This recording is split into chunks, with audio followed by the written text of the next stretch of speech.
lot of people have been talking about this Tasco camera that you can get for 28 bucks. People wanting to put cameras on public hunting lands. If it gets stowed, you've only out 28 bucks plus a SD card. So I bought one. I thought, well, I'll give it a try and see what's up with this camera, whether it's decent enough to hang on a tree or not. So this will be my Tasco $28 camera review. Right off the bat, you can see that the footage is flashing. I don't know what's going on right here. It's getting pictures, but it's very aggravating to look at this.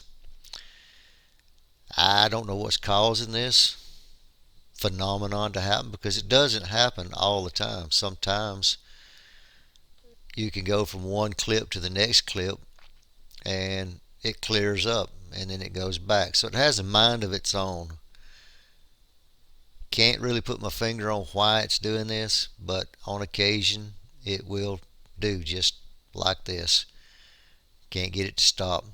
See, in this clip it's perfectly fine, and then the very next video that you come to, it pretty much starts right back up again. So this is something you'll have to put up with. It does it only in the daytime. I've never seen it do it on a nighttime picture. One other thing to consider is the format of this camera. When you upload it to your PC, it will play back, but at the end of each video it pretty much shuts your program down.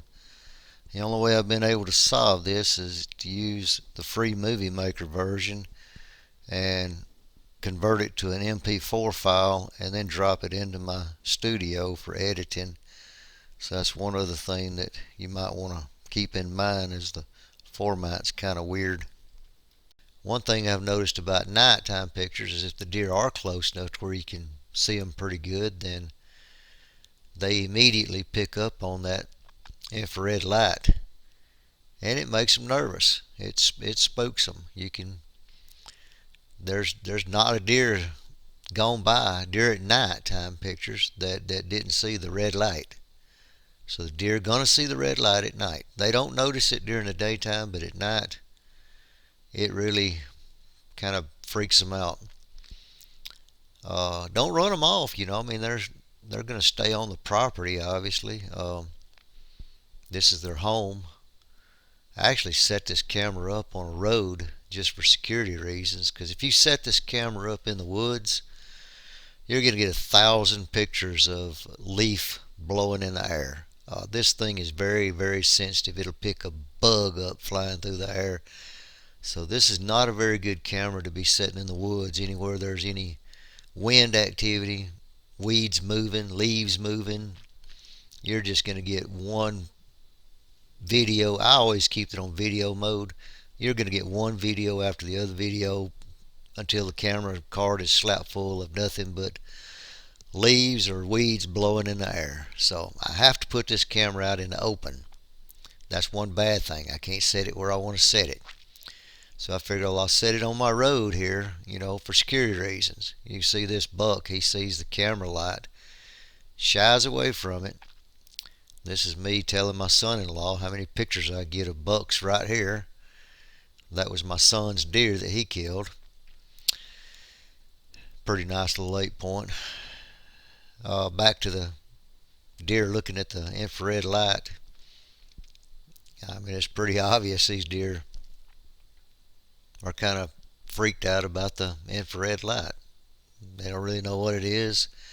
As far as a buck, mature buck, once they see that infrared light, my experience with that is I'll never get another picture of that buck deer again in that spot. I'll have to move the camera somewhere in order to get another picture of him. But as soon as he sees that light, he will avoid that spot from that day forward. People say deer have a short memory. I say bull. I say once they see something like that, it freaks them out. You won't even get hardly a picture of a buck deer, even a young buck deer. I mean, you won't get his picture again. Does, I mean, I guess they get used to it. It doesn't bother them as bad, but it kind of bugs them out, freaks them out a little bit. But I think their curiosity is a lot worse than maybe a buck's curiosity, especially a mature buck. Mature bucks are just not that curious. They don't take chances. They see something they don't like, they just simply avoid it from that day forward. But the nighttime pictures are pretty grainy. Unless the animal's up close, you're not going to get a real decent picture of a deer animal or anything. Once it gets off in the distance, it'll pick up animals off in the distance, uh, pretty far away actually. But you really can't even tell what they are when it does pick them up that far away, unless it's a daytime pic. Daytime pics are pretty clear. You can see in this picture, this deer's probably about 20 yards away. That mud hole's about 20 yards away from the camera, so I get pictures of deer as far away as that mud hole. Even up on the hill, it'll trigger as far as up on the hill. But if there's a deer up there at night on that hill, you can't tell what it is. All you can do is barely see the eyeballs flat, glowing in the night. Um, One thing about the camera, the strap that comes with the camera. I've not had this camera a year yet, and the strap's already dry rotted off the tree. So you can see how in that nighttime picture just then how it triggers with the deer pretty far up on the hill. Coyotes running down the hill, it'll catch them, but you can just barely tell what they are. So the strap that comes with the camera is basically a piece of junk. You're going to have to take it off, put you another strap on there. I used a piece of 8mm rope for my straps. I wanted to get around bigger trees. It won't go around a big tree. The strap's kind of short, so I can strap it around any kind of tree I want now, pretty much, and it won't rot out. For 28 bucks, I guess it's a decent camera. It does take pictures. Daytime pics are pretty decent. So it's all in what you want out of a camera. It will trigger. I mean, it's very sensitive trigger on there. The motion detect picks up pretty much anything that moves. So when you buy this camera, you have to keep in mind that you're not going to be able to put it in the woods, or you're going to just get 1,000 pictures of leaves blowing in the wind. It has to be in the open, maybe a green field or a road. I keep this one on the road. You can see I've moved it to a different location on my road, but I use it for security reasons more than anything. And obviously, if something comes through at nighttime and you're using it for security reasons, you might not even be able to read the license plate, because nighttime pics just are not that good. Daytime pics, yeah, you'd probably be able to pick up somebody walking along, maybe even be able to identify them, but take it for what it is. You can see it triggered pretty far off in the distance, but you can't tell what that thing is. You can just barely even see eyeballs up there on the hill. And that's what your nighttime pictures are going to look like, just real grainy. Can't even hardly tell that there's a deer to the right until the animal moves. So my evaluation of this camera is the strap is going to be rotted off before you know it. Can't set it in the woods because it picks up motion pretty easy.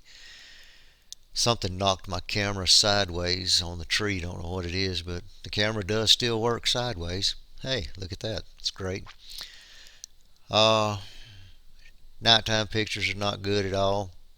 Real grainy, unless the deer's really close. And then if they're really close, it's going to freak them out with the light. So, you got tit for tat. Take it for what it is, guys. 28 bucks. If you're going to put a camera on public hunting lands, just remember all the things that I'm having issues with on this camera anyway, and I don't know where you would be able to put a camera on public lands where somebody won't see it if it's in the open like I'm having to put my cameras. So I don't think it would be a good investment to try to even purchase this camera to set up out there in the woods to try to get pictures of deer, maybe on scrapes or deer trails, places that people won't normally find a camera, because you set it up on a road or a green field or in an opening, they're going to be able to see it pretty easy. So you got to take your chances, I guess. I guess if you want to set it up on a road for security reasons, that'd be a pretty good idea. It does work pretty well. One thing I've learned about setting this camera up on the road is that I have more deer activity on my road. Turkeys, bobcats, coyotes, rabbits, you name it. They're all working up and down the edge of my road. So I'm guess I'm hunting in the wrong places. I'm hunting out there in the woods. I'm not seeing that many deer. I should be hunting the road. So, you know, I did learn that. My buddy, he loves to turkey hunt, and when he sees all these turkey going up and down my road, I don't know, I may not be able to keep him off of it. Because I got a pile of turkey, and they're all just walking up and down the road. Just everywhere I set a camera up on my road, I get pictures of turkey and deer and all kinds of animals. So if you're a road hunter, man, this is the camera for you. And all serious, guys, I guess for 28 bucks you can't expect much. You get what you pay for. So that's my Tasco $28 camera review. Thank you.